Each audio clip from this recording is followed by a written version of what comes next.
Hi, welcome to Storytime with Gigi. Today we're reading another story from the Disney Christmas Storybook Collection, A Treasury of Tales.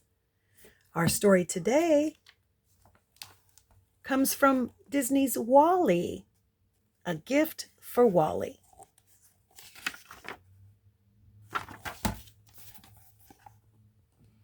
WALL-E and Eve peeked over the top of a pile of garbage. The humans were acting very strangely. What were they up to now? They saw two men stringing small colored lights along a rusty iron fence. Another set up a plastic statue of a fat, white-bearded man in a red suit, red hat, and black boots. A woman propped up a fake silver tree and decorated it with shiny red and green glass balls. Now that people had returned to live on Earth, along with robots, they were always doing something that surprised WALL-E and Eve. But even for humans, they were acting very strangely. Weirdest of all, the captain from the Axiom was singing in a loud, joyful voice. WALL-E and Eve listened to the words carefully. Confused, they looked at each other. Rudolph? A glowing nose? They thought Rudolph must be some kind of robot, like WALL-E and Eve, but neither of them had ever heard of a reindeer bot before.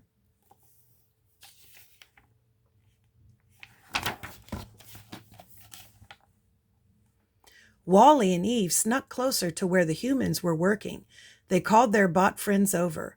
While all the robots watched curiously, the humans hung a green circle with small red dots on a storefront. More of the humans started singing. One small girl even shook a silver ball. Some of the robots had seen behavior like this before when they were living on the spaceship Axiom.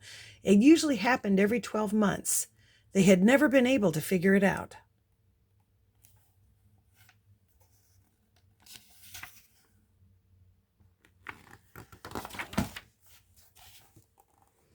WALL-E looked closely at the humans. He tried to figure out what made this so different. Then he put his little metal finger on it. The humans looked happy. Most of the time on the Axiom, they had looked tired and bored, but there was something about what they were doing right now here on Earth that made them very happy. If it made the humans so happy, WALL-E thought, that maybe it would make the robots happy too. For hours, the robots studied the humans. They stored what they had seen in their computer brains. Next, they set out to copy the humans. Some of the bots picked up trash that the humans had used, bits of tinsel, fake holly, and scraps of brightly colored paper. The light bots collected hundreds of strings of lights. WALL-E already had a couple in his trailer. He'd always thought they were pretty, and Eve loved them. The bots draped WALL-E's trailer with lights. When the electricity was turned on, the lights shined so brightly they looked like a supernova.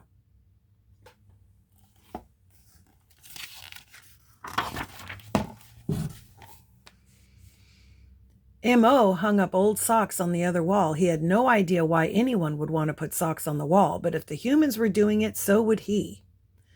The vacuum bot sucked up boxes and boxes of packing peanuts. Unfortunately, he also vacuumed up a nose full of dust.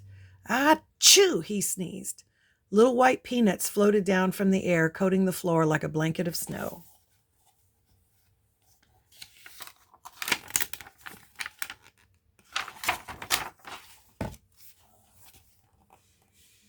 WALL-E and Eve roamed the grounds outside the trailer looking for more things to use. WALL-E went one way, Eve went the other. Eve picked up a piece of shiny metal. She found some scraps of wrapping paper. She stored them inside her chest cavity. Suddenly she heard two humans talking. One of them was the captain. "I just love Christmas, don't you?" the other human said. "The lights, the decorations, the cookies, the presents. Christmas is my favorite time of year." Christmas! What a lovely word! Eve rolled it around in her mind. It sparked all her circuits. Was this the name for what the humans were doing? She stopped to listen more closely to what they were saying. "Yes," said the captain slowly, "but don't forget, Christmas isn't about things. That's just what By and Large wants us to believe. It's about giving, not just getting presents. It's about showing your friends and family that you care."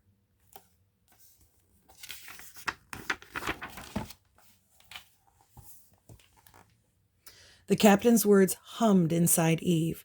Robots didn't have family, but they did have friends, and she had one friend who meant more to her than any other, Wally.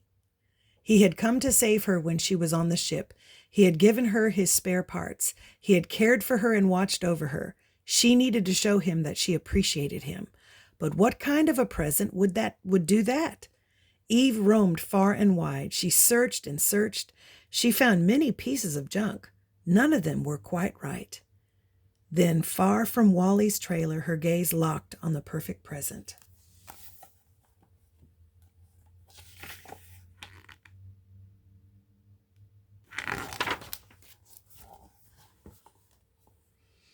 Two days later, it was Christmas Eve. The bots had prepared a celebration just like the humans. Some of the smaller bots were stirring with excitement. The umbrella bot wore a pointy red hat with white pom-pom on top. The robots beeped out the words to the songs they had heard. They didn't always understand the human words, so they made up some of their own. While all the bots were celebrating the holiday in their own high-tech way, Eve pulled Wally aside. She held out a present wrapped in pretty patterned paper. Wally looked surprised. "Eva?" he asked. Eve nodded. Wally turned the present this way and that. He admired how the shiny paper shimmered in the colored lights. He was so busy looking at the present that he almost missed Eve motioning to him. "Open it," Eve signaled.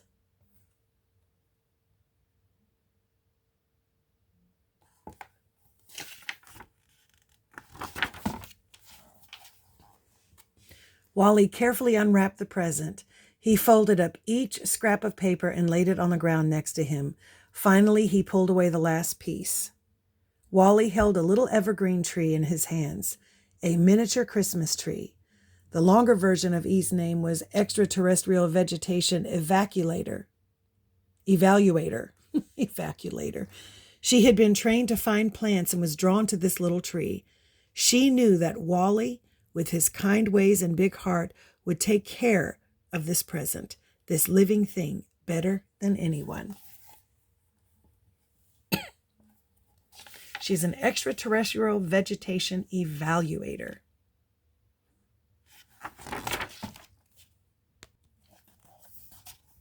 Wally and Eve went outside.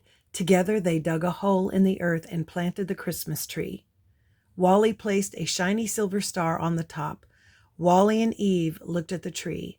The star twinkled brightly. It reflected the light from the real stars shining in the night sky far above. Eve reached out her hand. Wally took it. "Eva," he said. Now he understood why humans liked Christmas so much. And that's our story. I hope you liked it. Make sure you like and subscribe and share with your friends. Bye until next time.